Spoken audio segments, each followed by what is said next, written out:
Assalamualaikum warahmatullahi wabarakatuh. Perkenalkan, nama saya Citra Lisa Fitri dengan nomor induk mahasiswa 2032319. Di sini saya akan menyampaikan materi mengenai modul ajar pada kurikulum Merdeka. Nah, sebelum kita mengetahui lebih lanjut apa sih modul ajar itu, kita harus mengetahui dulu nih tujuan dari pembuatan modul ajar. Nah, tujuan kita harus belajar pada modul ajar ini itu diharapkan kita itu mampu untuk memahami mengenai konsep, tujuan, strategi, dan prosedur pada pengembangan modul ajar. Kita juga diharapkan dapat memodifikasi modul ajar yang telah tersedia itu cocok atau sesuai dengan karakteristik dan kebutuhan pada sekolah masing-masing. Lalu yang ketiga, kita juga diharapkan mampu untuk menentukan asesmen atau penilaian masif yang sesuai dengan modul ajar yang telah dimodifikasi. Dan yang ketiga, serta mampu atau dapat mengembangkan bahan ajar yang relevan serta menyesuaikan tingkat capaian siswa untuk mendukung pembelajaran pada modul ajar yang telah dimodifikasi. Selanjutnya, ini ada beberapa yang harus kita ketahui, seperti mengapa sih modul ajar itu harus sederhana dan dapat memandu pembelajaran dengan efektif, dan gimana sih cara kita untuk mengembangkan modul ajar yang sederhana namun efektif. Lalu bagaimana cara kita untuk menentukan asesmen penilaian untuk modul ajar yang sesuai dengan kebutuhan dan karakteristik siswa. Nah, pada poin 1 sampai 7 itu sudah tertera semua di dalam materi yang akan saya sampaikan. Nah, apa sih yang dimaksud dengan modul ajar itu? Nah, modul ajar itu merupakan salah satu perangkat yang digunakan untuk merencanakan pembelajaran. Modul ajar itu sama seperti RPP atau rencana pembelajaran, namun modul ajar itu memiliki komponen yang lebih lengkap dibanding dengan RPP. Nah, modul ajar itu sebuah dokumen yang berisi berisi mengenai tujuan, langkah, dan media pembelajaran serta asesmen yang dibutuhkan dalam satu unit atau topik berdasarkan alur tujuan pembelajaran.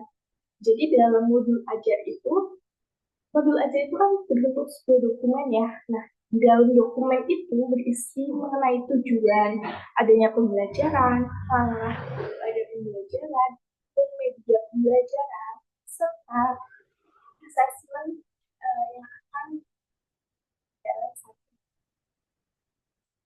pembelajaran. Yang terakhir, pendidik ini memiliki keluasan untuk membuat sendiri, memilih, dan modifikasi modul ajar yang tersedia sesuai dengan konteks, kebutuhan, dan karakteristik pada peserta didik. Jadi, walaupun pendidik ini memiliki keluasan untuk membuat, modifikasi, dan memilih modul ajar, tapi pendidik itu eh, harus membuatnya itu sesuai dengan konteks, kebutuhan, dan karakteristik peserta didik. Jadi tidak boleh melenceng pada kesesuaian konteks, kebutuhan, dan karakteristik peserta didik agar pembelajaran yang akan kita laksanakan itu berjalan dengan efektif. Nah, ada alur penulisan modul ajar. Yang perlu diperhatikan pada modul ajar itu ada tujuan pembelajaran dan alur tujuan pembelajaran. Tujuan pembelajaran itu apa sih? Jadi, tujuan pembelajaran itu jabaran dari kompetensi yang akan dicapai oleh peserta didik dalam satu atau lebih kegiatan pembelajaran. Sedangkan alur tujuan pembelajaran itu rangkaian tujuan pembelajaran yang sudah tersusun secara sistematis, logis, menurut urutan waktu pembelajaran sejak awal hingga akhir suatu fase. Jadi contohnya pada fase A yaitu kelas 1 dan kelas 2 itu alurnya itu eh, eh, dari kelas 1 awal pertama kali peserta didik masuk sampai kelas 2 akhir kenaikan ke kelas 3. Nah, selanjutnya itu ada komponen modul ajar yang lengkap. Komponen modul ajar yang lengkap itu eh, ada ada tiga ya, ada 3 poin di dalam PPT ini. Itu komponen modul ajar. Itu terdiri dari fase capaian modul ajar, jumlah jam pelajaran, modul belajar, tujuan pembelajaran, jenis Pancasila, serta pengetahuan atau keterampilan persyarat. Yang kedua itu ada komponen juga modul ajar pertemuan, yaitu harus ada bahan ajar, pemahaman yang bermakna, pertanyaan pemantik. Jadi pertanyaan pemantik ini digunakan agar siswa tersebut itu mengetahui pengetahuan. Jadi pertanyaan pemantik ini biasanya dilakukan jam eh, sebelum guru ini menyampaikan suatu pembelajaran agar guru ini tahu seberapa jauh sih pengetahuan dari peserta didik. Dan yang keempat itu ada indikator keberhasilan, asesmen, sarana dan prasarana, serta rencana kegiatan. Yang ketiga itu ada poin lampiran. Poin lampiran ini berisi pada lembar aktivitas, bukti penilaian, serta bahan ajar lain yang relevan. Nah, struktur modul ajar yang sudah saya sampaikan barusan ini bukan struktur wajib yang semuanya harus dilampirkan, tidak, tetapi guru itu dapat membuat atau memodifikasi dari struktur yang sudah saya sampaikan. Ini yang penting sesuai dengan kebutuhan kelasnya masing-masing, sesuai dengan karakteristik peserta didik. Nah, komponen modul ajar ini dibagi menjadi 3 besar ya, yaitu informasi umum, komponen inti, dan yang terakhir itu lampiran.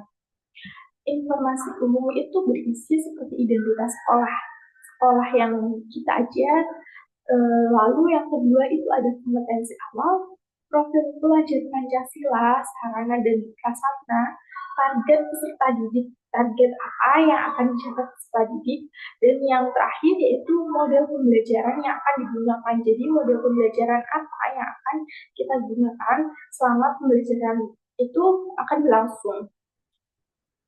Komponen yang kedua yaitu komponen inti. Komponen inti itu berisi mengenai tujuan pembelajaran, lalu pemahaman yang bermakna, pertanyaan pemantik, persiapan pembelajaran, kegiatan pembelajaran, asesmen, lalu pengayaan dan remedial. Pengayaan ini dilaksanakan apabila peserta didik ini sudah mampu atau paham mengenai pembelajaran.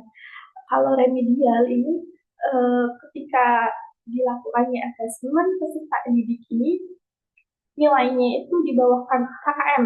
Jadi untuk menstabilkan nilai atau agar nilainya itu pas KKM atau di atas KKM ini bisa dilaksanakan remedial. Yang terakhir itu ada refleksi peserta didik dan guru. Yang terakhir lampiran itu berisi mengenai lembar kerja peserta didik, bahan bacaan guru dan peserta didik, glosarium, dan yang terakhir itu daftar pustaka.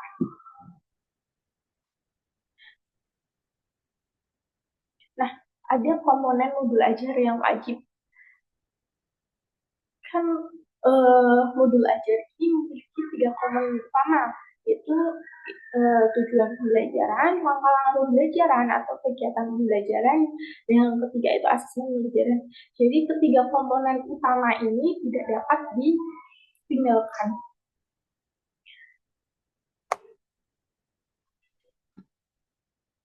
Selanjutnya itu ada acuan teknik modifikasi modul ajar. Jadi di dalam menetapkan tujuan belajar berdasarkan CP dan APP itu harus sesuai dengan karakteristik murid, kurikulum, dan profil pelajar Pancasila agar seperti yang saya bilang tadi, pembelajaran itu bisa lebih efektif. Dan yang kedua, pada menyusun desain pembelajaran, eh, lalu kita melaksanakan dan merefleksikan kegiatan, itu pembelajaran yang efektif. Jadi pada menyusun desain pembelajaran itu eh, kita harus benar-benar menyusun desain pembelajaran yang menyenangkan agar kegiatan pembelajaran itu dapat berjalan dengan efektif. Dan yang ketiga itu ada proses pembelajaran yang mendukung perkembangan kompetensi dan karakteristik serta didik secara holistik. Yang keempat itu pembelajaran yang dirancang itu harus sesuai dengan konteks lingkungan dan budaya peserta didik serta dapat melibatkan orang tua dan masyarakat sebagai mitra. Jadi dalam pembelajaran itu bukan hanya mengenai murid dan guru saja, tetapi kita juga harus melibatkan antara orang tua dan masyarakat itu sebagai mitra atau sebagai pendukung dari adanya pembelajaran. Dan yang kelima, yaitu pembelajaran itu berorientasi pada masa depan yang berkelanjutan. Jadi pembelajarannya itu bukan hanya seperti minggu ini dan minggu depan saja, tetapi pembelajaran yang itu bisa berorientasi pada masa depan yang berkelanjutan. Nah, ada beberapa hal yang harus diperhatikan pada saat memilih modul ajar untuk dimodifikasi, yaitu apakah selaras sih dengan rencana yang sudah kita buat saat penyusunan APP?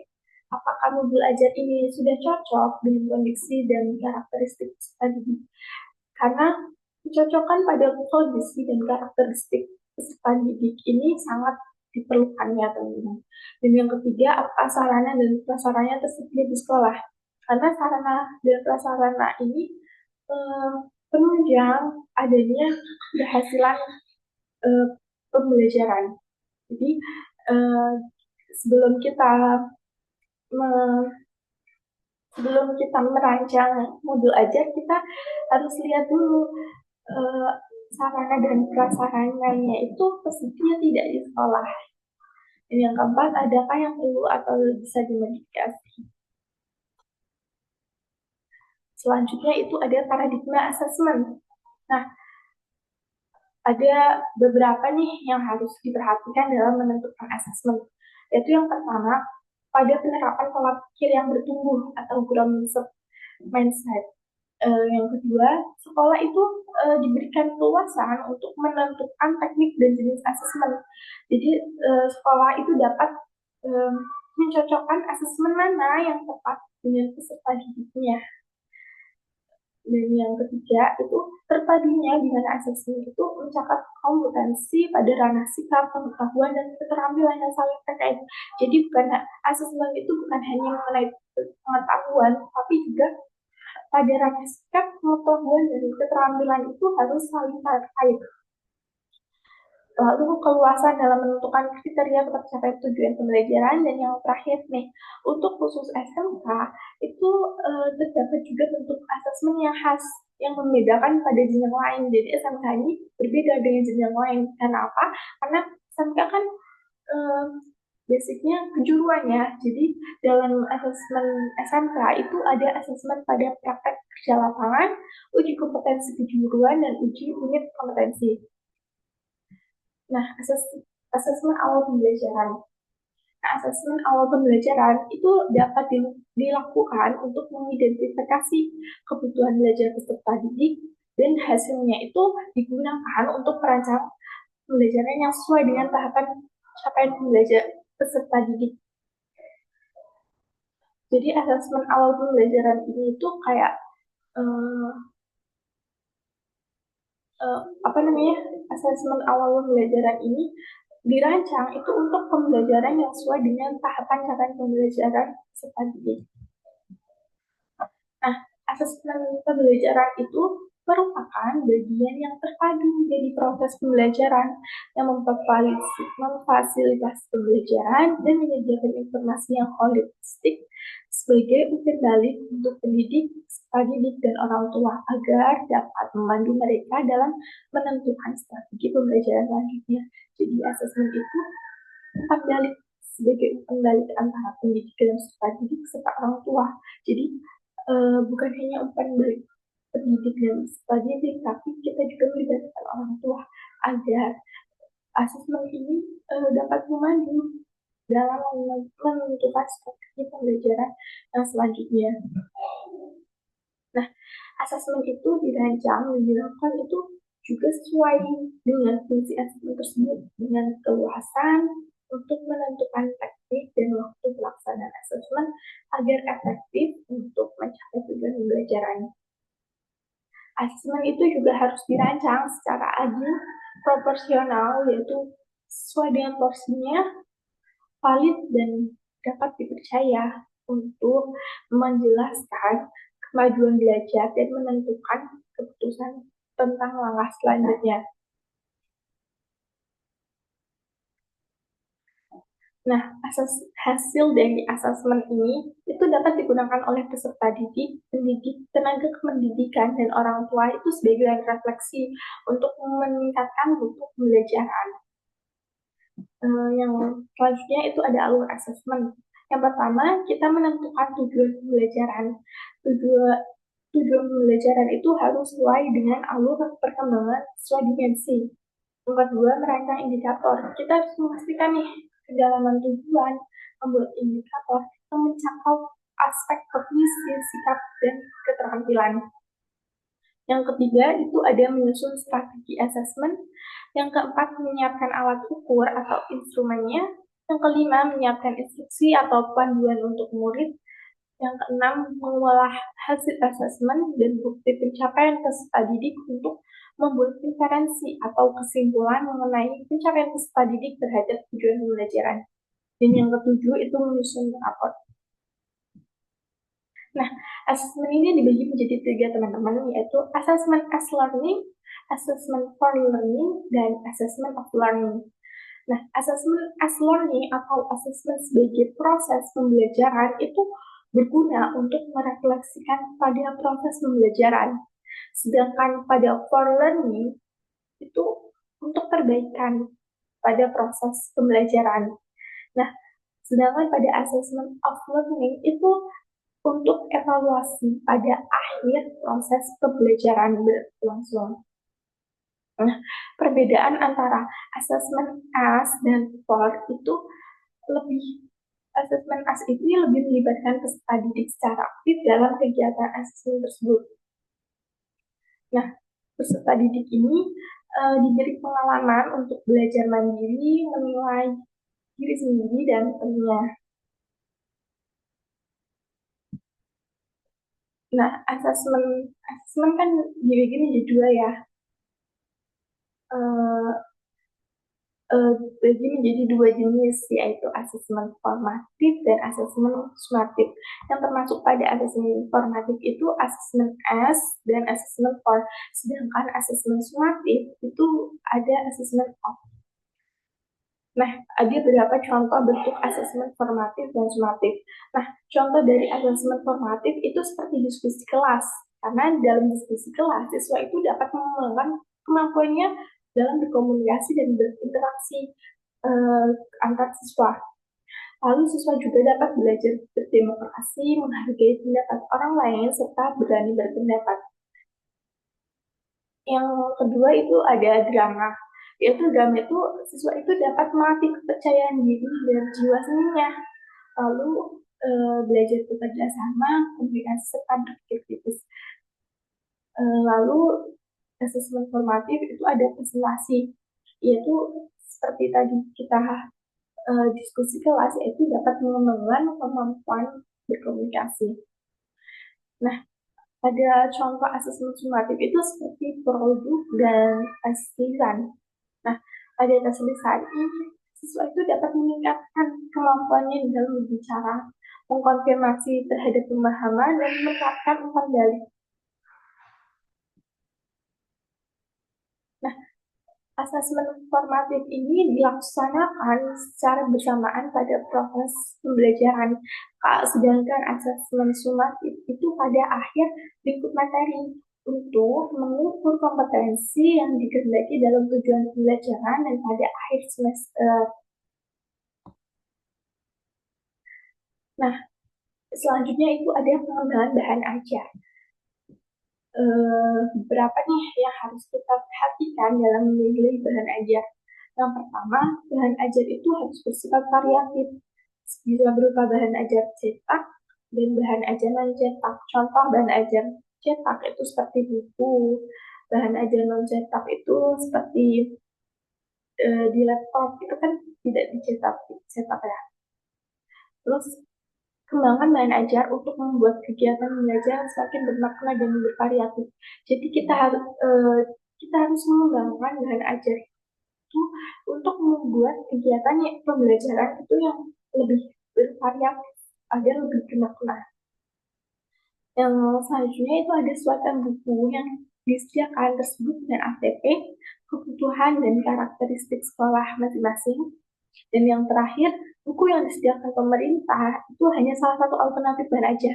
Guru itu dapat mengembangkan dan menambahkan bahan ajar lain yang relevan. Jadi, eh, guru itu tidak melulu hanya mengandalkan satu bahan ajar, tetapi kita dapat mengeksplor lebih banyak lagi mengenai bahan ajar yang lain.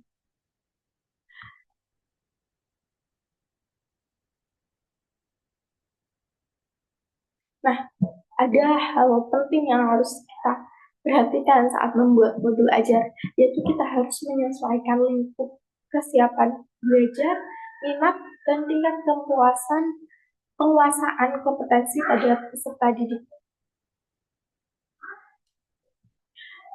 Jadi peserta didik itu eh, jadi di dalam kita membuat modul ajar, kita juga harus menyesuaikan lingkup pada kesiapan belajar, minat, dan tingkat penguasaan kompetensi peserta didik agar pembelajaran yang akan kita laksanakan itu dapat berjalan dengan secara efektif. Sekian mengenai materi yang dapat saya sampaikan. Mohon maaf apabila ada kekurangan dan kesalahan kata. Kurang lebihnya mohon maaf. Wassalamualaikum warahmatullahi wabarakatuh.